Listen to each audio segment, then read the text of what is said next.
waa'ee hiikaa laalchisee hiikaa tana bal'inaan bakka shan qooduu dandeessa. Tokkoffaan waliigaltee jaarsaa fi jaartiitiin. Lammaffaan murtii fi fedhinnaa jaarsaatiin. Sadaffaan hoggaan hiikaa ni godhamu mirga aqdiin hiikaa keessa jiru suduudaan jaarsaaf kennama. Maaliif akka ta'e siifiin ibsa. Garuu aqdiin hiikaa san keessatti dubartiin takka waan barbaadde jechuu dandeessi. Sun quraana keessatti dhorkaan qabu. Yoo feete jaarsi kiyya lammaffaan irra fuudhuu hin hayyamu jechuu dandeessi.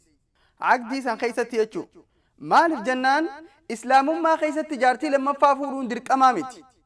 Yoo wanni isiin jettu isaaf tahee fuudhe rakkoon hin jirtu. Yoo achirratti waliin galle isinis nama biraan laallatti inninis nama biraan laallata.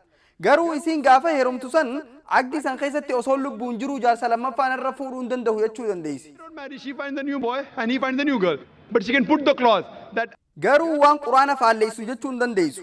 Fakkeenyaaf hin salaatu jechuu hin dandeessu.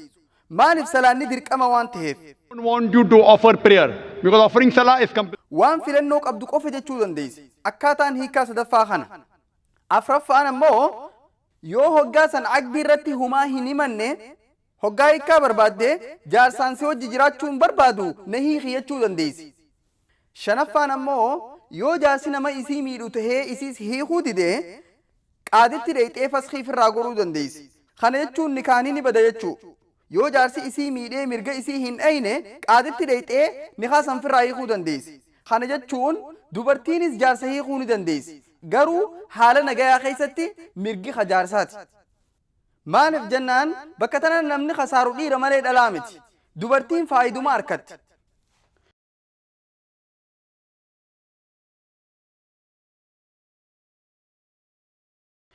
Yoo haasawa kiyya kaniin sabtii dabarte godhe kana dhaggeeffattee haasawa san keessatti mirgi dhalaa islaamummaa keessatti cunqurfamtuu taatuu tiifamtuu taatuu yeroo hunda gama waa harkattu jirti. Quraanni wanni jedhu suuratun nisaa ayata 4 irratti dubartii takka hoggaa fuutan kennaa maarii kennaa fiija. Fuudha keessatti jaarsaatu jaartii isaatiif kennaa akka maarii faa kenna jechuu. Maariin hanga fedhe ta'uu danda'a. Mee yaadi osoo isiin hin heerumin dura dirqamni abbaa yookiin obboleessa isiitii irra jira. Eegee heerumte boodaas masruufni dirqama jaarsaati yookiin ilmasiiti. Osoo hin heerumne dura isii masruufuun maatii isii irra jirti. Yoo maatiin hin jirre hawaasaatu isii masruufa. Yoo hawaasni isiin gargaarre mootummaa islaamaatu isii gargaaruu qaba. Saniifuu isii yeroo hunda masruufaaf hin yaaddoytu jechuu. Yoo hiikamtu taate jaarsi maarii dhaba. Jaartiinoo numa harkatti malee hin dhabdu. Ammaas carraa deebitee heerumuu qabdi. Hoggaa lammadee heerumtuus haareetti maarii harkatti. Jaarsinis yoo jaartii biraa kafuudhu ta'e haareetti maarii kennuufi qaba. Yoo hiikan harka dubartii kaayame dubartiin heerumtee hiiktee maallaquma harkachaa deemuu dandeessi. Eenyutu khasaara? Jaarsuma. Saniifuu rabbiin asitti kunoo dhiiraafis mirga isaa eege. Kanaaf mirgi dhiiraaf kenname asitti. Maaliif jennaan yoo hiikaan dhuftu taate dubartii caalaa dhiiraatu khasaara. Maallaqaan ta'us akka biraattis. Dubartiin karaa hundaanuu ni tiifamti. Maatiidhaan, hawaasaan, mootummaadhaan dhiirti garuu kana hunda hin harkattu. Sababaa kanaaf rabbiin dhiiraafis mirga kenne.